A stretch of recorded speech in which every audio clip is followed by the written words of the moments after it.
So here we are on the Rising Trees site here in the Tehachapi Pass in California. We like to think this as a living museum of wind technology. You can see some older wind farms. Those ones are from 1984 and those ones are from 1991.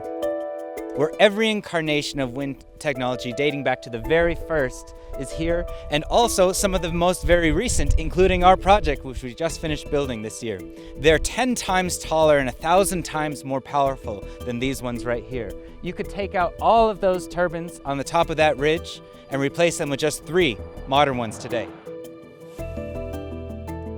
To keep these wind farms operational for 20, 30, 40 years is by taking the broken down ones and saving the parts that are good and putting them into the new ones.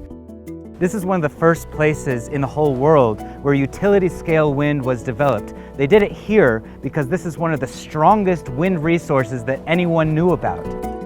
One of the reasons this is such a great place to develop has to do with the relationship between the ocean, the mountains, and the desert. To the west, there's the Pacific Ocean, the largest on Earth. In between is that mountain range right there.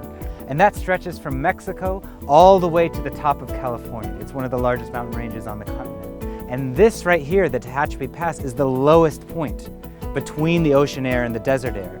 And so every day, when the sun starts going down and that differential in temperature happens between the moist ocean and the dry desert, there's a river of wind that comes right over these mountains because this is the lowest spot and wind seeks the lowest spot. And that's a strong, predictable, single direction that lets you build more turbines here in this wind resource than you could anywhere else.